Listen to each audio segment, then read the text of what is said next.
2016년 올해입니다. 올해 5월달 가정의 달에 상영됐던 영화 가운데 하나가 있습니다. 미라클 프롬 헤븐이라는 실화를 바탕으로 만들어진 영화입니다. 이 영화에서 강조하는 것은 이름처럼 하늘의 기적, 하늘로부터 임한 기적이라는 그 타이틀처럼 기적은 우연히 오지 않는다. 기적은 절대 우연히 오지 않는다라는 것을 강조해 줍니다. 평범한 한 가정입니다. 기독교 가정에서 아무런 문제 없이 순탄하게 화목하게 하루하루를 살아가던 가정의 이야기입니다. 특별한 이유만 없으면 어김없이 교회에 가서 예배를 드렸고요. 또 아이들을 위해서, 남편과 아내를 위해서, 가족을 위해서 그렇게 사랑하며 살았던 한 가정에 어려움이 찾아옵니다. 딸이 셋이 있었는데 그중에 둘째 딸, 9살짜리 딸이 불치의 병에 걸리고 맙니다. 먹은 것을 토하기 시작하고 배가 점점 불러옵니다. 급하게 수소문해서 병원을 찾아갔지만 그 유명하다는 병원에서도 고칠 수 없다라는 판명을 듣습니다. 이제는 어쩔 수 없이 손써볼 틈도 없이 기적만을 바라보고 있어야 되고, 안타까운 것은 이 가정에 하나님을 주일날이면 예배를 드린다는 이 가정에 오직 하나님이라고 하는 절대적인 믿음이 연약했습니다. 부족했습니다. 그래서 하나님이 고치신다는 생각보다는 기도만 하면 어떻게 하냐, 의사를 찾아가고 좋은 약이 있으면 구해봐야 되지 않느냐라는 것이 먼저 앞선 생각이었습니다. 그러다가 늘 놀던 고목나무, 큰 고목나무가 있었는데 이 고목나무에 올라가서 큰딸과 아픈 둘째 딸이 함께 올라가서 놀다가 이 고목나무가 너무 오래되다 보니까 이 나무들이 가지가 삭아서 결국 둘째 딸인 애나라고 하는 이 딸이 이 고목나무 안으로, 고목나무가 썩어 있어서 그 안으로 3층 높이였는데 떨어지고 맙니다.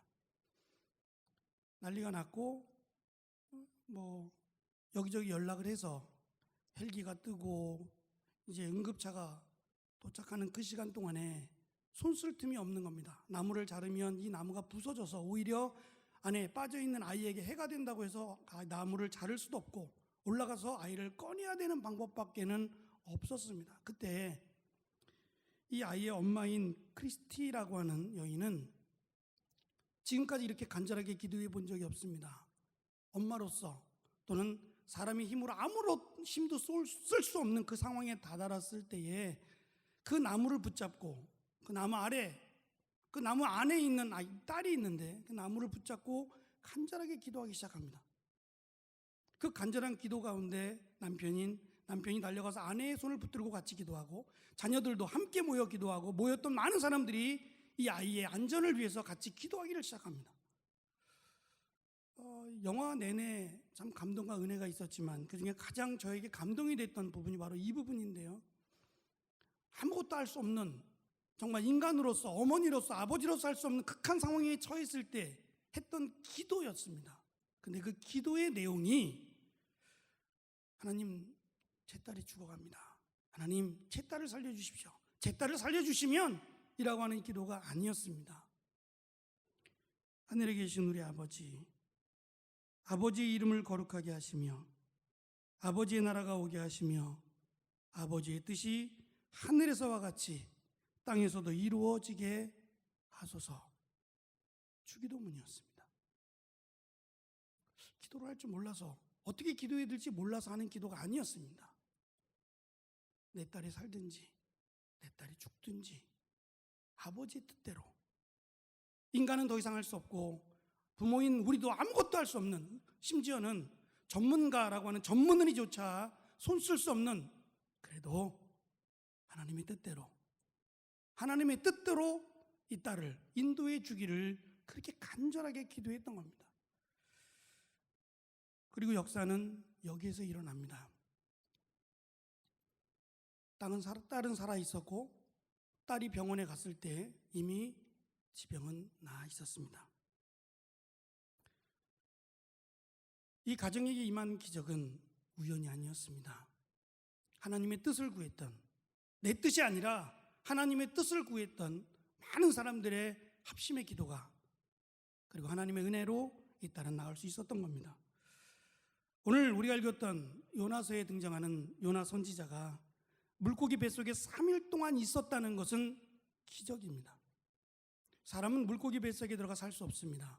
물론 살았다는 예도 성경에 나타난 이 사건 외에는 없습니다. 물고기 뱃속에 숨쉴 수도 없고 물고기 뱃속에서 살아갈 수 있는 공간도 없고 도저히 불가능한데 하나님께서는 이 불가능한 일을 기적으로 만들어 주신 겁니다. 요나가 물속에 뛰어들었을 때 요나를 집어 삼킬 수 있는 물고기를 만드셨다라고 말씀을 드렸습니다. 그것이 성경의 예비하사라고 번역된 단어입니다. 만드신 겁니다. 특수 제작해서 요나가 그 안에서 살아 숨쉴 수 있는 공간과 요나가 숨쉴 수 있는 그 산소와 이 모든 것들을 살아있을 수 있도록 적합하게 만들어 놓은 물고기를 하나님이 특별히 제작해서 만드셨습니다. 그러면 감사했어야 됩니다. 어떻게 물고기 뱃속에 3일을 버틸 수 있습니까? 물론 어두컴컴하고 물고기가 가만히 있던 것이 아니라 헤엄쳐 다녔기 때문에 힘들었을 건 분명하지만 그래도 내가 살아 숨쉬고 있다. 힘들지만 그것에 감사했어야 되는데 요나는 두려움 가운데 있습니다. 3일이라고 하는 그 기간이 어떻게 지나갔는지도 모르게 죽겠다. 이러다가 금방 죽겠다라는 절박함과 두려움 가운데서 싸우고만 있습니다. 그러다가 7절에 보면 하나님을 생각했다라고 하는 말이 나옵니다.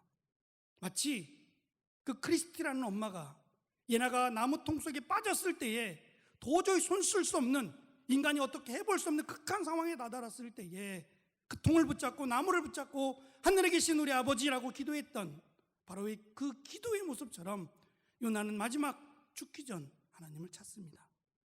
그리고 깨닫는 것이 지금껏 하나님의 뜻이 아니라 내 뜻대로 살아왔다라는 것을 깨닫기 시작합니다. 하나님은 니느웨로 가라 하셨는데 내 뜻은 니느웨가 아니라 다시스로 가는 겁니다. 그게 더 좋아 보이고 내 경험상 내 지식으로는 그것이 더 옳아 보였기 때문입니다. 하나님이 풍랑을 통해서 요나의 길을 막으셨을 때 죽어버리자. 하나님 나를 싫어하는가 보다. 내가 죽고 더 이상 하나님께서 나와는 관계가 끊어지는 것 그거 원하시는가 보다라고 내 생각대로 물속에 뛰어들었던 사람입니다. 그런데 이 극한 상황 속에서 하나님을 기억하면서 하나님을 생각하면서 드디어 하나님의 뜻을 찾기를 시작합니다. 9절의 내용을 보면 하나님의 뜻을 찾았을 때 요나는 처음으로 감사하는 목소리로 라고 하는 말이 등장합니다. 요나서에 등장하는 첫 마디입니다. 감사. 요나는 이제껏 살면서 감사라는 말을 잊고 살았습니다. 물고기 뱃속에서 기적처럼 3일 동안 살아있음에도 불구하고 감사합니다 하나님, 나를 물속에서 건지시고 이 물고기의 뱃속에 넣어주시니 감사합니다 라는 말을 안 했습니다. 왜요? 하나님의 뜻이 아닌 내 뜻대로 살아왔기 때문에 그렇습니다. 내 뜻대로 내 기준으로 살아가면 하나님의 감사는 없습니다. 지속된 감사는 풍요롭고 넉넉해야만 할 수 있는 것이 아니라 하나님의 뜻대로 살아가고 있을 때 가능한 겁니다. 우리는 지난 주간에 맥주감사 주일, 맥주감사를 하나님께 드렸습니다. 지난 주만 감사하고 이번 주는 감사가 생기지 않는다라고 혹시 왜 나에게는 또 감사가 생기지 않을까라고 생각하신다면 어쩌면 요나처럼 하나님의 뜻이 아니라 내 뜻대로 살아가고 있지는 않나 우리는 생각해 봐야 합니다. 나에게 감사가 불규칙하다면 어떨 때는 원망이 나오고 불평이 나오고 어떨 때는 감사가 나오고 이렇게 내 마음이 조속으로 바뀐다고 한다면 우리는 요나를 기억하면서 어쩌면 하나님의 뜻이 아닌 내 뜻대로만 내 뜻대로 살아가고 있지는 않나 우리는 점검해야 할 것입니다. 요나가 내 뜻을 버리고 하나님의 뜻에 순종하기로 했을 때 그리고 감사했을 때에 요나를 집어삼키게 한 그 엄청난 큰 물고기에게 하나님은 말씀하십니다. 토해내라고 말입니다. 저는 어찌 보면 힘들었던 것은 요나보다 물고기였을 겁니다. 먹을 수도 없고 그렇지 않겠습니까? 뱃속에 넣어놓고 먹을 수도 없고 가만히 있지도 않을 거 아닙니까? 힘들다고 그렇게 요동치는 그 요나를 뱃속에 끌어안고 있는 그럼에도 불구하고 하나님은 3일을 기다리게 하셨고 3일이 지나 요나가 내 뜻이 아닌 하나님의 뜻에 순종하겠다 했을 때 그리고 감사합니다라고 고백했을 때 물고기에게 토하라고 말씀하셨다는 겁니다. 저는 오늘 말씀 가운데 두 가지를 생각하고자 합니다. 첫째는 내가 있는 이 자리에서 내가 있는 이 자리에서 하나님의 뜻을 기억하는 겁니다. 고난과 두려움 속에서 요나 선지자가 하나님의 뜻을 기억했습니다. 7절에 보면 내 영혼이 내 속에서 피곤할 때에 내가 여호와를 생각하였더니 라고 요나는 고백합니다. 여기서 생각하다라는 말이 기억하다라는 뜻입니다. 하나님의 역사, 하나님의 은혜는 하나님의 뜻을 기억했을 때 시작이 되었다는 말입니다. 비록 그것이 죽음의 문턱이라고 하는 극한 상황이었지만 그럼에도 불구하고 하나님의 뜻을 기억해서 그 말씀 앞에 나아가고자 했을 때에 죽음의 문턱이 아니라 생명의 시작의 문턱이 된다는 겁니다. 그렇다면 왜 요나는 다시스로 가는 배에서 또 그 배를 타면서 하나님의 뜻을 기억하지 못했을까? 분명히 하나님은 니느웨로 가라고 말씀하셨는데 다시스로 가고자 요바로 내려갔을까라는 점입니다. 그리고 3일이라는 시간이 흘러 물고기 뱃속에서 두려움 가운데 있을 때에야 비로소 하나님을 기억했던 것일까요? 결국 이 모습은 요나 선지자의 모습만은 아닙니다. 내가 늘 어느 곳에 있든지 늘 하루의 삶 가운데 하나님을 기억하고 살아간다 라는 것이 아니고 하나님을 잊고 살아간다 라고 한다면 우리는 요나와 별반 다를 것이 없습니다.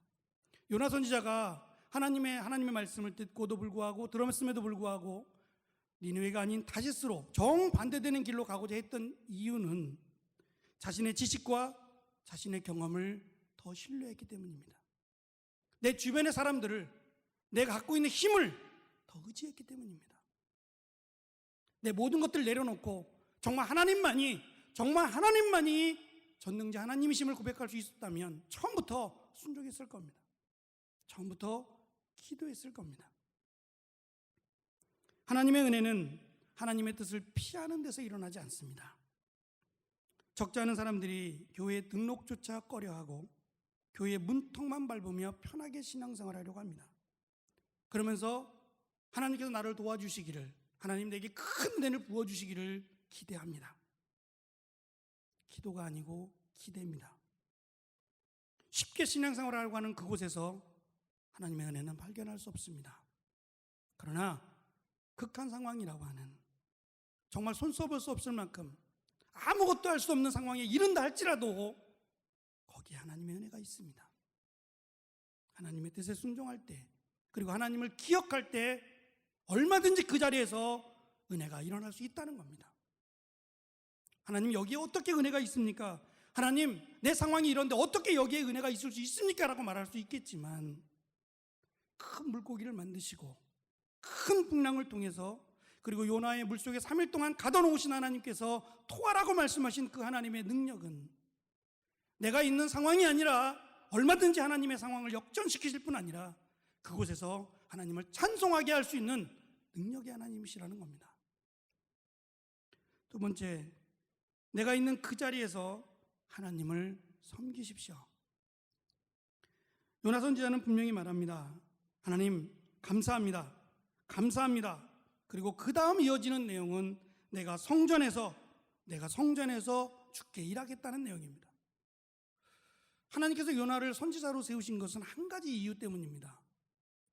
예를 들어서 건강하거나 말을 잘하거나 아니면 어떤 탁월한 능력이 있어서 선지자로 삼은 게 아니라 전달자로 삼으신 겁니다. 말만 할 수 있으면 돼요. 어쩌면 지금 같은 이 시대에서는 말을 하지 못하더라도 수화로도 얼마든지 전달할 수 있기 때문에 중요한 것은 하나님의 말씀을 그대로 전달하는 전달자로 세워진 거지 하나님의 말씀에 토달기 위해 세운 것은 아닙니다. 하나님 그건 아니고요.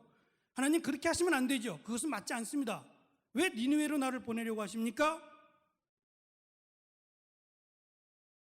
요나 선지자가 있어야 될 자리는 하나님을 섬기는 자리입니다. 거기에 은혜가 있습니다. 우리도 마찬가지일 겁니다.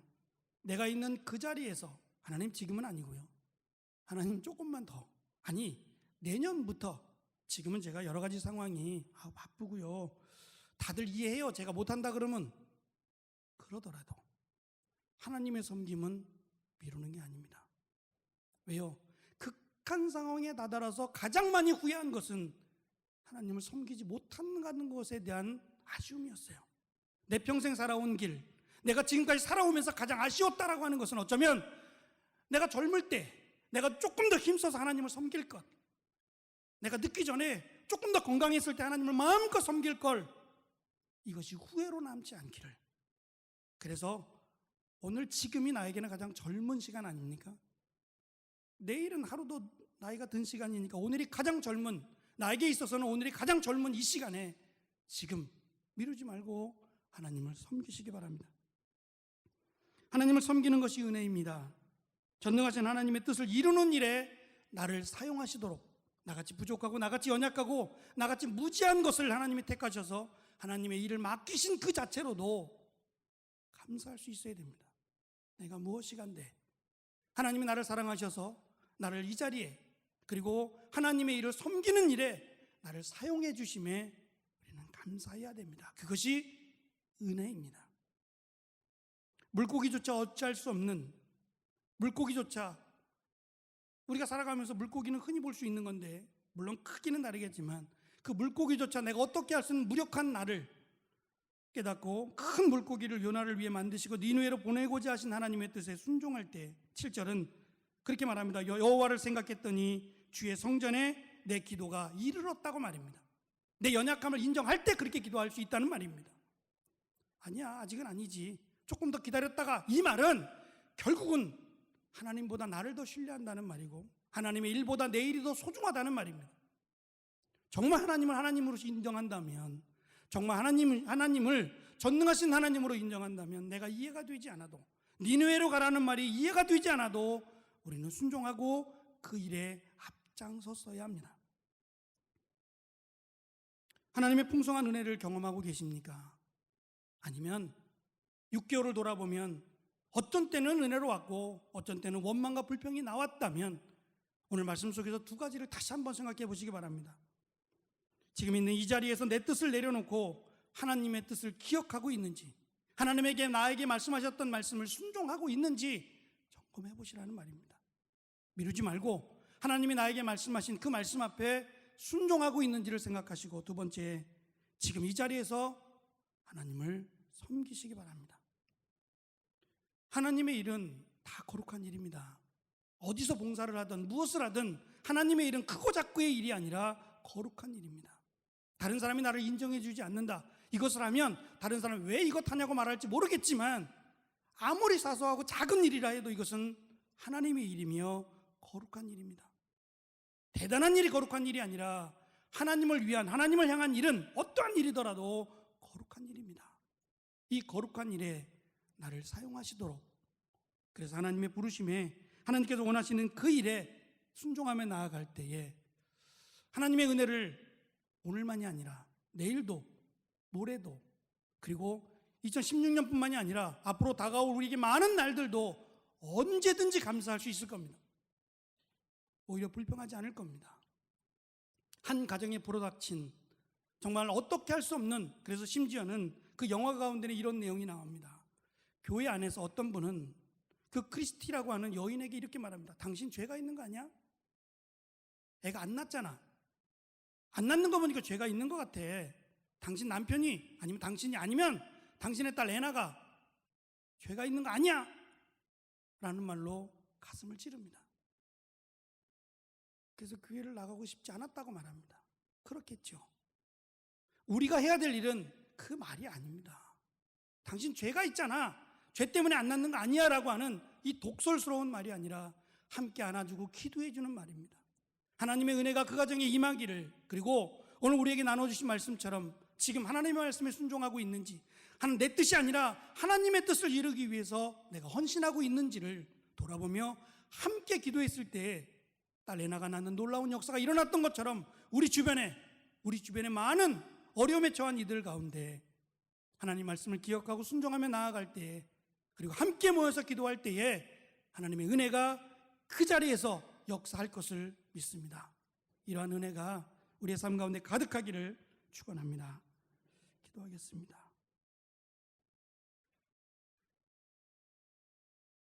주님 감사합니다. 하나님의 은혜를 경험하고 있습니까? 늘 하나님의 은혜 가운데 살고 있습니까? 자신 있게 대답할 수 없다면 우리는 두 가지를 점검하기를 원합니다. 내 뜻대로 살아가고 있진 않는지, 그리고 하나님을 섬기는 일을 뒤로 미루고 살고 있지 않는지, 이 두 가지를 점검하며 늘 하나님의 은혜 가운데 살아가는 우리 모두가 되게 하여 주옵소서. 감사드리며 예수님의 이름으로 기도합니다. 아멘.